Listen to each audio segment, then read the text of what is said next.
Assalamualaikum warahmatullahi wabarakatuh. So, berjumpa kita kembali. Okay, dan hari ini kita akan sambung bab 3 lah, iaitu mengenai sistem pengurusan. So, pada kelas yang lepas, kita dah belajar mengenai sistem pengurusan barat. So, pada hari ini, kita akan masuk mengenai sistem pengurusan Islam. So, saya pasti para pelajar masih ingat lagi mengenai peringkat pengurusan, di mana kita ada 3 peringkat. Okay, iaitu peringkat bawahan, peringkat pertengahan dan juga peringkat atasan. Dan kemudian dalam masa yang sama juga kita ada sentuh mengenai pengurusan MBWA, Management by Wandering Around, pengurusan dinamik. Okay, dan juga peranan pengurus, iaitu kita ada tiga peranan utama dan juga 10 peranan khusus. So pada hari ini kita akan masuk kepada sistem pengurusan Islam. Okay, so saya harap video minggu lepas membantu para pelajar untuk belajar serba sedikit. So ini adalah mengenai pengurusan Islam. Okay, so kalau para pelajar boleh tengok, okay, sebenarnya pengurusan Islam ni ada pada muka surat 44. Okay, 44.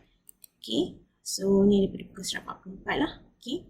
So sebenarnya pengurusan Islam ni ada 3 prinsip utama, okay, yang perlu dipatuhi. Bolehlah lihat seperti yang ada dekat slide ni. Okay, ini merupakan ciri-ciri yang diperkenalkan oleh Ahmad Ibrahim Abusin di dalam bukunya iaitu Pengurusan dalam Islam. Okay, di mana 3 prinsip tersebut, yang pertama adalah amanah, yang kedua adalah syura, yang ketiga adalah keadilan.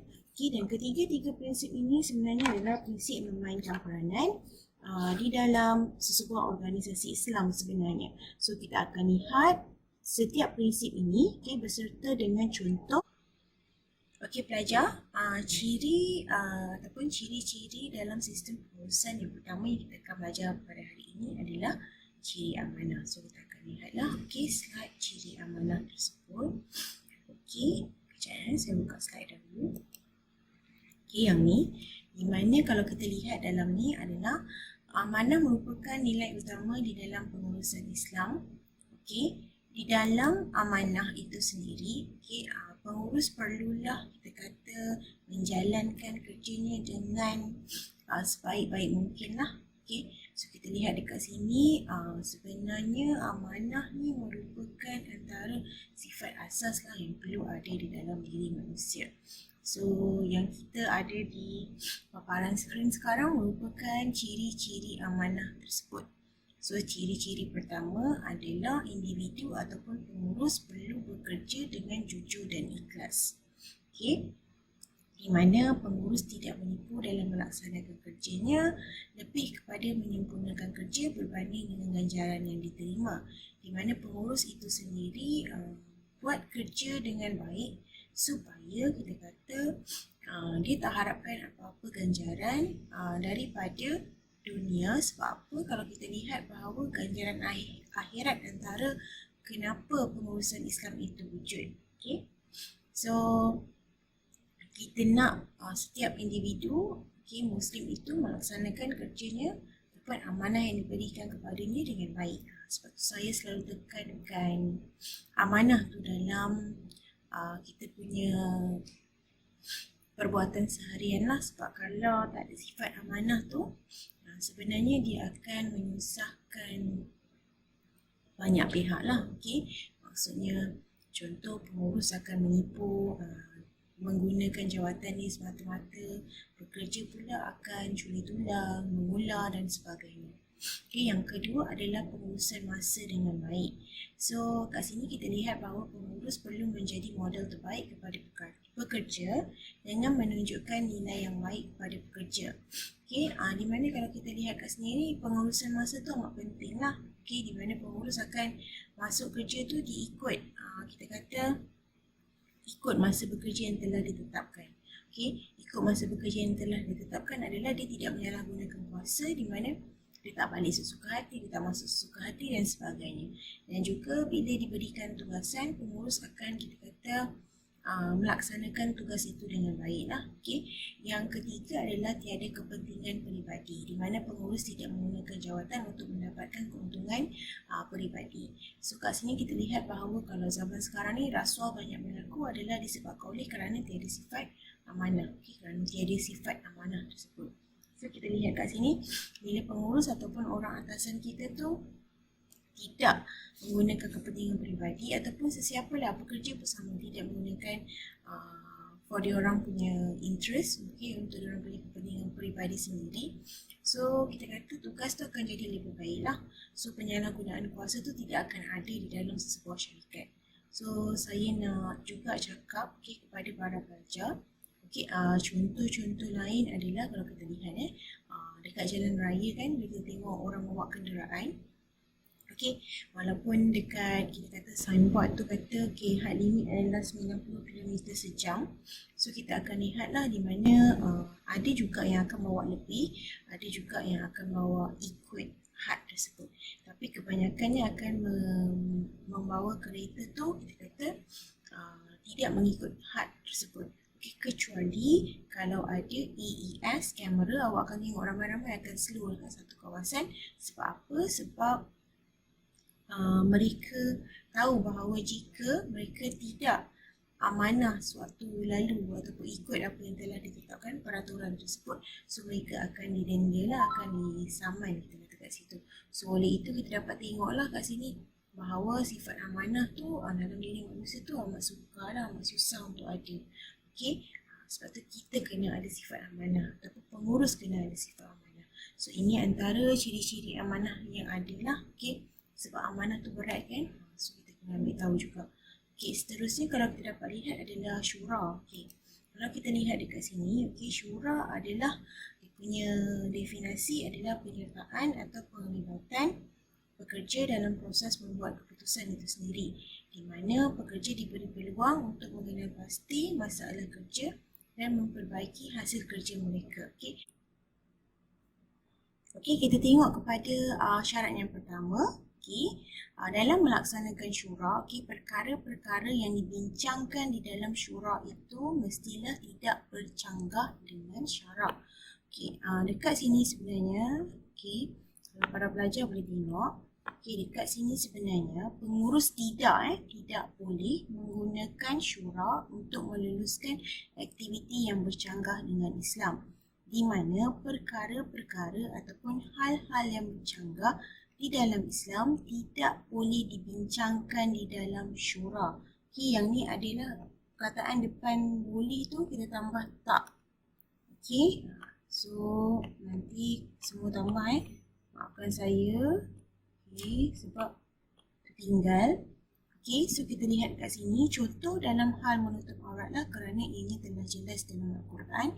So kita memang tak boleh nak bincang hal tersebut, sama ada perempuan boleh ke tidak memakai skirt, maksudnya perempuan muslim boleh ke tidak memakai skirt di dalam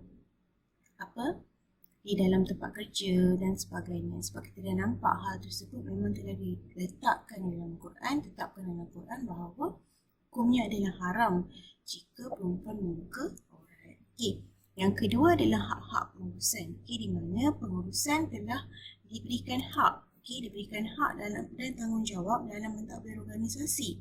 Oleh itu pengurusan sebenarnya dia adalah kita kata hak-hak tertentu tu.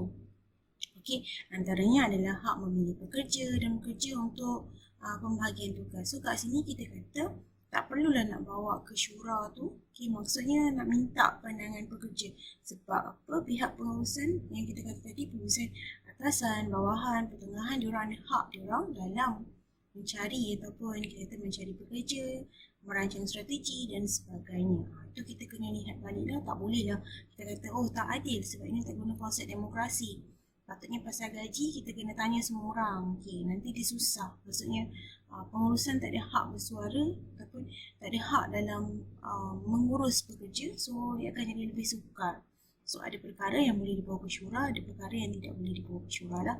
Ada perkara yang kita boleh melibatkan semua orang, ada perkara yang kita tidak boleh melibatkan semua orang. Okay, so yang ketiga adalah syura. Okay, syarat dia adalah perkara yang penting dan jelas sahaja yang boleh dibawa ke majlis syura. Okay, kalau kita lihat dekat sini, okay, perkara yang penting dan jelas adalah menurut Muhammad Al-Ghori. Okay, so kita kata penulis buku Administrative Development from an Islamic Perspective. Okay, beliau menjelaskan bahawa perkara yang memerlukan satu tindakan yang cepat dan segera, dan melibatkan seluruh organisasi itu boleh dibawa ke syura. Maksudnya perkara yang kurang penting ataupun kurang jelas, tidak memberi manfaat, tak perlu kita bawa. Seterusnya adalah pelantikan jawatan dalam syura. Jawatan yang perlu ada sewaktu melaksanakan proses syura ni adalah seperti pengerusi, pencatat dan ahli syura. Reason kenapa kita perlu ada pencatat adalah, ataupun kalau zaman sekarang kita kata setiausaha lah. Zaman dulu kita sebut pencatat kan. Kerana kita perlu mencatatkan semua perkara yang penting itulah apa yang dicakapkan sepanjang kita kata syura ataupun proses syura ataupun proses perbincangan tersebut. Kerana jika ada keputusan yang dibuat di dalam majlis ataupun proses syura tersebut, so nanti kita kata pencatat telah mencatatkan dengan betul, dan jika berlaku salah faham, so kita boleh rujuk balik kepada nota catatan pencatat tersebut ataupun nota catatan setiausaha tersebut. That's why kita kata antara jawatan yang perlu adalah pengerusi, pencatat dan ahli syura. So kalau kita lihat sekarang semua pun ada dalam sesebuah meeting, ketiga-tiga benda ni ada. So kita akan ada head, orang yang menjadi ketua di dalam majlis ataupun meeting tersebut. Kemudian kita akan ada secretary, setiausaha, dan juga kita kata ahli syura yang terdiri daripada individu-individu tertentu yang menerangkan tentang majlis syura ataupun tujuan meeting tersebut diadakan. Saya bagi satu contoh lah. Katalah dekat KPBKL, kita buat meeting pasal akademik. So bila kita buat meeting pasal akademik, so dia akan jadi timbalan rektor akademik, itu adalah pengerusi dia. So ahli-ahli dia adalah timbalan dekan akademik daripada kedua-dua fakulti dan ketua program. Tinggi daripada jawatan kuasa akademik adalah senat. So bila senat, dia dah tak libatkan kita kata ketua program. Senat dia akan libatkan CEO, kita kata pengurusan tertinggi, dan juga kita kata TRA, maksudnya timbalan rektor akademik yang tadi ada dalam JKA, dan juga dekan fakulti. Itu perbezaannya. Sebab apa? Dia membincangkan tentang perkara-perkara yang berkaitan. So that's why kita kata ahli syura tu pun penting di dalam sebuah organisasi untuk ditetapkan siapa yang perlu masuk meeting ataupun masuk syura dan siapa yang tidak perlu. Seterusnya adalah yang ketiga adalah keadilan. Kalau kita lihat dekat sini, keadilan ini adalah dalam muka surat 47. Ini merupakan matlamat amanah lah. Kalau kita lihat, kalau kita pengurus menunaikan amanah melalui syura, so keadilan tu akan jadi dengan sendirinya lah. So ini antara ciri-ciri keadilan. Yang pertama, kerja perlulah sesuai dengan fitrah individu masing-masing. So di mana dekat sini pengurus perlu memastikan pembahagian kerja diberikan dengan adil mengikut fitrah individu. So kalau kita lihat dekat sini, that's why kebanyakan jururawat adalah wanita. Sebab apa? Kita lihat kat sini sifat keibuan dia ada. So dia mampu untuk menjaga orang sakit. Sifat ihsan dia tinggi sikit lah. Dan kalau kita lihat dekat sini zaman sekarang, kalau buruh dia banyak lelaki.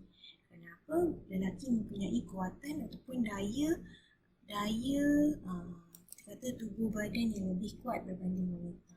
So perkara-perkara begitu perlu diambil kira lah dalam pembahagian tugas supaya dia dapat kita kata mengikut fitrah-fitrah individu ataupun manusia yang telah ditetapkan oleh Allah Subhanahu Wa Taala. Yang kedua adalah ganjaran sewajarnya. So di mana dekat sini kita kata pemberian upah, ganjaran dan insentif perlu diberikan oleh pengurus kepada pekerja seperti yang termaktub di dalam undang-undang buruh.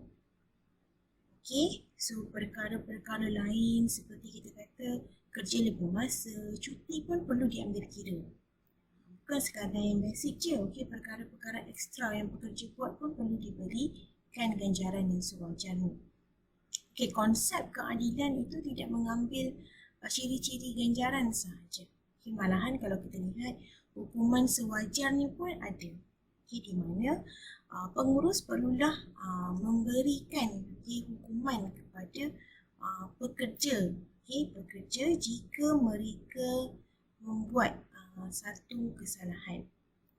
Okay, di mana kita kata kat sini seorang pengurus dalam mengenakan tindakan disiplin kepada pekerja dia adalah dia tidak bermotifkan sesuatu yang jahat, okay, untuk bertindak adil. Dia juga tidak bertindak kita kata bersifat peribadilah. Okay, dan tindakan yang diambil perlulah saksama di antara satu individu kepada individu yang lain. Okay, so kat sini kalau kita lihat pekerja yang mempunyai prestasi yang lemah perlu memperbaiki prestasinya. Contoh yang paling kita kata basic lah, jika tidak, pengurus boleh mengambil tindakan lah. Okay, itu boleh mengambil tindakan disiplin kepada pekerja tersebut. Tapi hukuman perlulah adil di antara satu pekerja dengan pekerja yang lain. Sebab apa? Kita tak nak ada bias kan. Maksudnya pilih kasih kat sini. Okay, supaya apa? Supaya keadilan tu bukan sahaja wujud dalam ganjaran tetapi wujud juga dalam hukuman. Zaman sekarang kan kalau kita lihat di mana kalau tengok konsep kalau hukuman orang yang mencuri untuk anak yang lapar akan susu, dia kena denda berapa ribu daripada apa yang dicuri tu. Okay, contohlah dia kena denda 3,000 dan kena penjara. So itu antaranya lah yang kita tak nak. Okay, manakala kalau kita lihat pula mereka yang melanggar sehingga individu mati kerana mabuk hanya didenda sahaja dan tidak dipenjara. So perkara-perkara itulah yang kita kata perlukan keadilan. Okay, bukan sekadar dalam ganjaran tetapi dalam hukuman. So Islam menetapkan bahawa kedua-duanya perlu adil lah. Okay, ganjaran dan hukuman itu perlu adil. So sama je. That's why kalau tengok hidup kita ni mudah je kan. Okay, ganjaran kita kalau kita buat baik, syurga. Kalau kita buat jahat, neraka. So adil lah. Dia tak ada yang tengah-tengah. Okay, tak ada yang tengah-tengah. Tak ada individu yang tengah-tengah. Dia tak boleh kau nak pilih syurga ke neraka. Okay, dia akan pilih yang tengah-tengah kan. Ke aku nak yang ke. Tak nak syurga, tak nak neraka. Tak ada. Dalam Islam ni sama ada dua, okay, syurga neraka, mana nak pilih. Sama juga dengan adil, okay, ganjaran dan hukuman tu perlulah kita kata setanding lah, wajar lah, wajar. Okay, so kita masuk yang kedua, subtopik kedua dalam sistem pengurusan Islam, iaitu prinsip pembentukan budaya pengurusan Islam. Okay, sebenarnya dia ada 4 kat sini, okay, ada 4 prinsip.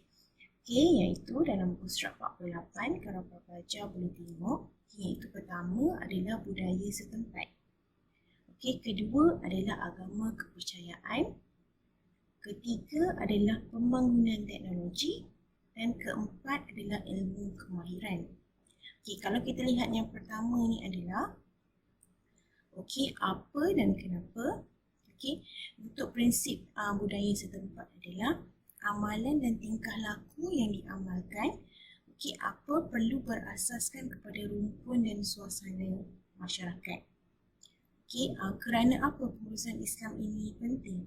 Okay, kita kena tengok dulu rumpun dan suasana masyarakat tersebut sebelum kita melaksanakan sesuatu. So pengurus kena ambil tahulah rumpun dan suasana masyarakat mereka. Okay, kalau tidak dia akan jadi sukar untuk melaksanakan suatu kerja. Kemudian aktiviti dan tingkah laku yang diwarisi dan juga apa gambaran bentuk rupa masyarakat. Okey, kenapa? Amalan yang menjadi tunjang dan paksi pergerakan dan perkembangan masyarakat yang sukar dipisahkan dalam kehidupan walaupun bersifat relatif. Kita lihat kat sini, kadang-kadang ada budaya yang memang sukar kita nak buang dia punya perkara yang biasa dilakukan oleh sesuatu budaya tersebut.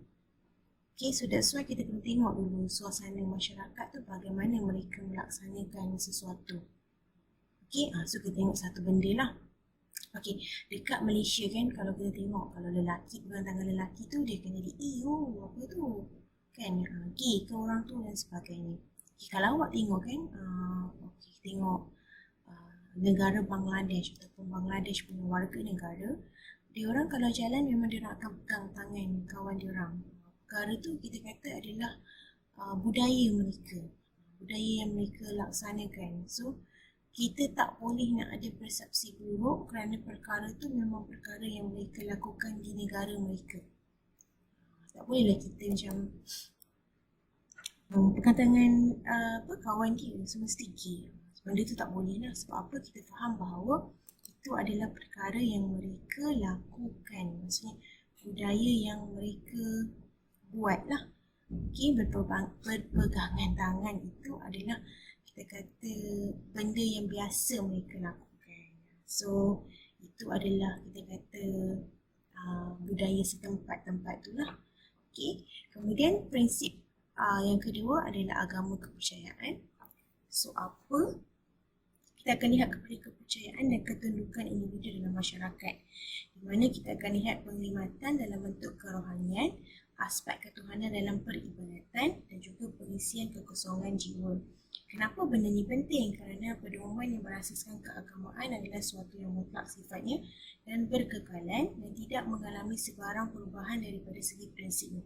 So bila kita nak amalkan budaya pengurusan Islam ni, kita kena lihat dulu agama kepercayaan suatu kawasan tu bagaimana. Sebab apa? Kadang-kadang kalau kita lihat, kita boleh kaitkan dengan prinsip yang ada di dalam agama tersebut supaya mereka akan jadi individu yang lebih baik. Akan jadi individu yang lebih baik. Sebab apa? Kalau kita lihat, kalau orang itu ada pegangan agama, so mereka mesti ada kita kata konsep dalam agama tersebut yang diguna pakai dalam kehidupan seharian. Contoh macam Islam lah, kita ada amanah. So bila amanah tu, kita rasa sepatutnya pengurus ataupun macam saya lah selalu tekankan mengenai konsep amanah. Sebab apa? Sepatutnya dalam diri setiap Islam itu, setiap Muslim itu, sifat amanah itu menjadi satu sifat yang biasa lah. Dan kita tahu bahawa apa yang kita buat tu perlu menunjukkan sifat amanah kita. So kenapa? Kenapa tadi kan? So kita lihatlah orang tak akan berubah suka hati kalau dia ada sifat amanah tersebut. That's why kalau kita belajar dalam bab 2 kan, kita ada sebut pasal sifat tauhid. Kita punya prinsip kan. So sebenarnya bila kita mengesakan Allah, so amanah tu akan datang sendiri. So bila kita amanah, so bila kita laksanakan syura, adil tu akan datang sendiri. So sebenarnya Islam ni amat mudah lah. Datangnya daripada mengesakan Allah sahaja. Bila kita mengesakan Allah, kita akan jadi individu yang amanah. So bila kita jadi individu yang beramanah, kita akan melaksanakan syura sebab kita nak apa? Kita nak supaya adil. So bila kita melaksanakan syura, bila kita buat decision, so dia akan jadi sangat adil. Itu perkara dia lah. Okay, so dalam next slide ni, kalau para pelajar boleh tengok adalah prinsip pembangunan teknologi. So apa kemajuan dan ketamadunan yang dicapai oleh manusia dalam membangunkan alam? Okay, iaitu penemuan dalam bidang sains, pengerokaan ke arah pembangunan dan kesempurnaan manusia. Dan juga kebolehan manusia. Okay, yang ni semua saya nak minta para pelajar baca dulu dan bagi faham. Okay, so kenapa perjalanan masa dan pengaruh persekitaran telah mendorong manusia mencari sesuatu yang boleh membahagiakan dan mensejahterakan hidup mereka. Okay, kita lihat dekat sini bahawa kita boleh tengoklah bahawa bila kita ada pembangunan teknologi itu sendiri, so sebenarnya kalau kita lihat persekitaran individu tu bila ada pembangunan teknologi tu dia akan berubah. Dan kita lihat dekat sini segala bentuk penemuan-penemuan yang ada ni perlu juga digunakan dalam pengurusan Islam. So pengurusan Islam ni tak bolehlah tolak pembangunan teknologi sebab pembangunan teknologi ni dah jadi satu pembangunan seiring dengan pengurusan Islam. Di mana kalau kita lihat dekat sini, contohnya macam internet. Okay, pengurus Islam tak boleh menolak penggunaan internet di dalam kerja. Sebab apa? Sebab dia sebenarnya adalah kalau kita nak driven, maksudnya menuju ke arah objektif yang kita dah tetapkan, okay, pembangunan teknologi ni lah yang kita perlu guna pakai. Okay, bila kita nak capai keuntungan, so kalau kita nak promote produk kita, kita kena gunakan medium-medium semasa. Okay, contohnya macam media sosial. So, tak bolehlah pengurus Islam ni menolak pembangunan teknologi ni. Okay, prinsip yang keempat adalah prinsip ilmu kemahiran. So, apa? Menggambarkan kesempurnaan penciptaan manusia oleh Tuhan. So, di mana kat sini kita tengok manusia tu dia boleh berfikir dan bertindak. Okay, dan manusia juga boleh pilih lah nak buat sesuatu. Okay, sama ada baik atau buruk. Kemudian kita lihat juga pemacu ke arah pembangunan dan kejayaan kehidupan.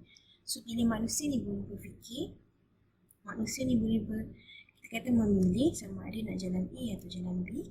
So, kat sini kita akan lihatlah bahawa itulah konsep pembangunan yang berjaya. Okey, kenapa? Kemampuan ini telah membezakan percintaan antara manusia dan haiwan. So, kalau kita lihat, manusia ni adalah, kita kata, pada tinggilah darjat kat dunia kan, selain daripada malaikat dan jin, kerana kita ni ada akal fikiran. So, kita tengok kat sini bahawa kita kena tengok bahawa asas ini akan berkembang lah. Okay. Berpandukan kepada prinsip yang telah dikemukakan di atas, iaitu 3 prinsip tadi lah: pembangunan teknologi, so dengan kita kata ada prinsip budaya setempat dan juga agama kepercayaan. So ini akan membuatkan pembangunan dalam sebuah pengurusan ataupun syarikat ataupun organisasi Islam itu akan lebih berkembang. Sebab tu ilmu kemahiran amat penting lah individu tu sendiri. Dia nak ke arah mana? Okey, dia nak ke arah mana? Kalau dia guna kemahiran dia ke arah kebaikan, sebenarnya dia akan kita kata mengembangkanlah potensi agensi tersebut. Okey, mengembangkan potensi agensi tersebut. Okey, kita masuk kepada yang seterusnya adalah proses transformasi budaya pengurusan Islam. Okey, so kalau kita lihat dekat sini, okey, sebenarnya proses transformasi ini ada di buku surat 49. Ada di buku surat 49. Ini merupakan slide terakhir kita lah. So, kita buka dulu. Okey. Ini berdasarkan situasi di atas 3 instrumen utama yang perlu digerakkan lah. Antaranya adalah institusi syura, institusi al-hisbah dan juga etika kerja Islam. So kalau kita lihat dalam muka surat 49 ni, 49, di mana input dia adalah bila kita mengabdikan diri kepada Allah. Dan juga kita mengeksploitasikan sumber tenaga dalam pengurusan, iaitu menggunakan sumber tenaga yang ada dalam pengurusan. So, bila kita menggunakan konsep syura, etika kerja dan juga al-hisbah, output dia adalah dia akan menjadi budaya kerja yang seimbang.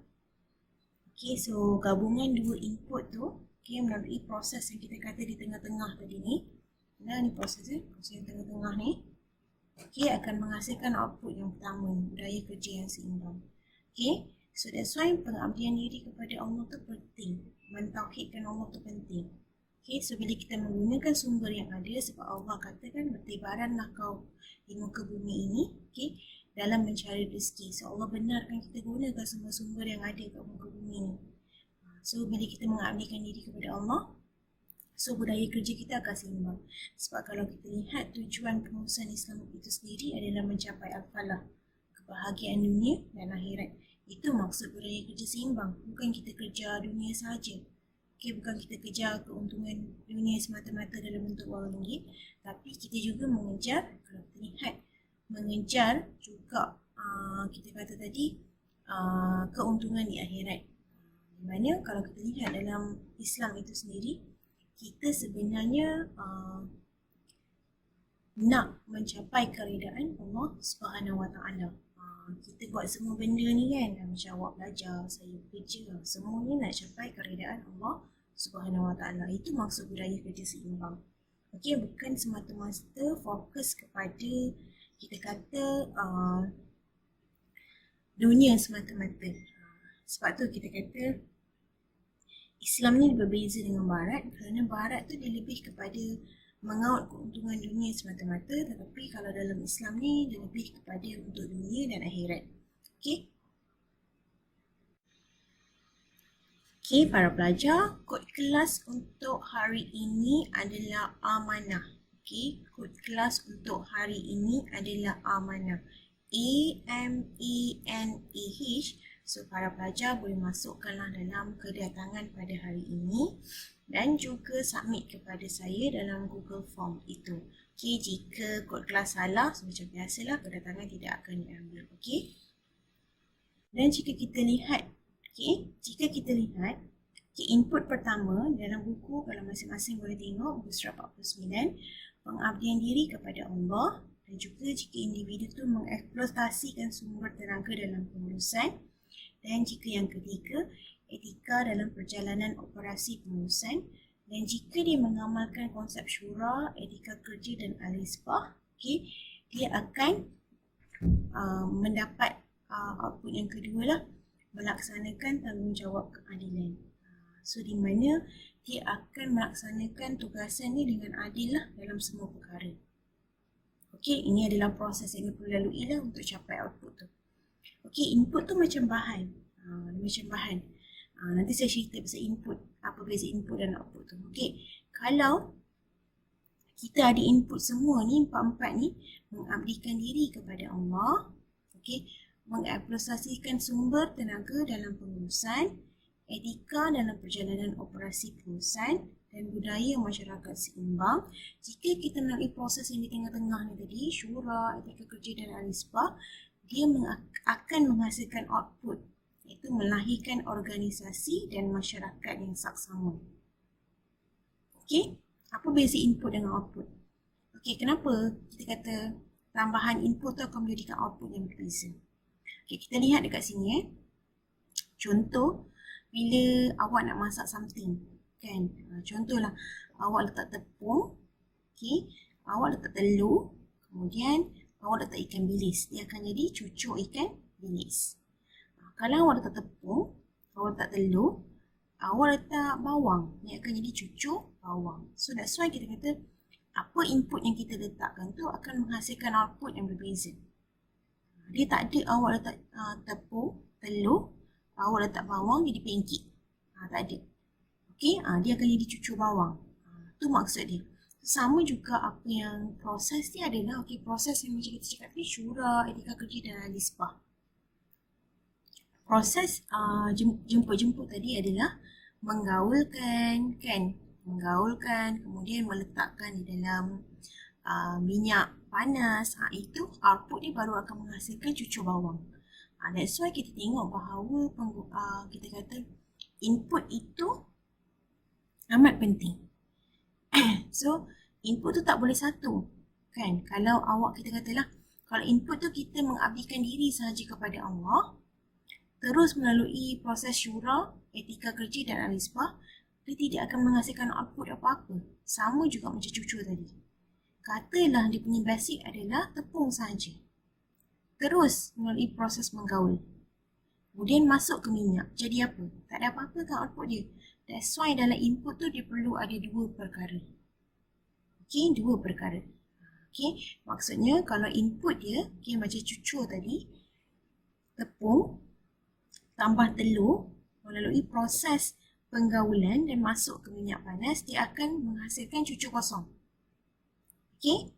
Kalau input dekat sini, mengabdikan diri kepada Allah, mengeksploitasikan sumber tenaga dalam pengurusan, kemudian dia akan melalui proses syura, etika kerja dan al-isbah, dia akan menghasilkan budaya kerja yang seimbang. So, kita kena gunakan sumber untuk melaksanakan kerja. Sumber tenaga manusia, kemudian sumber bahan mentah, barulah kita kata kita boleh menghasilkan budaya kerja yang seimbang. Okey, dalam Barat tak ada budaya kerja yang seimbang. Sebab apa? Dia tak ada pengabdian diri kepada Allah. Pengabdian diri dia kepada organisasi. That's why kalau awak tengok kan dalam kajian Barat diorang ada buat, kebanyakan diorang adalah diorang nak self apapun kita kata life balance. Okey, waktu saya belajar master dulu, kajian institusi Barat kebanyakannya adalah mereka nak life balance di dalam organisasi. Maksudnya diorang nak balance di antara hidup di syarikat dan hidup dengan keluarga. Dalam Islam dah letakkan balance itu. Okay, di mana kita memang ada kepada diri kita. Okay, maksudnya masa dengan Allah ada, itu masa dengan hidup pun ada. Allah tak tetapkan bahawa kita perlu mengabdikan diri kepada dia sahaja. Okay, kita pun perlu melaksanakan apa yang ada di dunia. Walaupun dunia ni sementara, tapi kita perlu laksanakan. Okay, untuk mencapai akhirat nanti. Okay, saya nak terang pasal ketiga-tiga instrumen ni lah, institusi Al-Shura. So, kalau faham tadi, Shura adalah badan membuat keputusan yang sangat disegani dan dihormati. So, kalau tengok tadi, Shura ni macam meeting lah bahasa sekarang ni. Okay, di mana dia adalah satu tempat yang mengumpulkan manusia ataupun kita kata individu daripada latar belakang jawatan yang berbeza mengikut kepada kita kata objektif jawatan kuasa ataupun meeting itu dibuat. Okey, untuk membuat kita kata keputusan berkaitan dengan sesuatu isu ataupun masalah. Itu adalah syura. Okey, etika kerja Islam. Okey, etika kerja kan, perkataan yang kedua ni. Okey, etika kerja.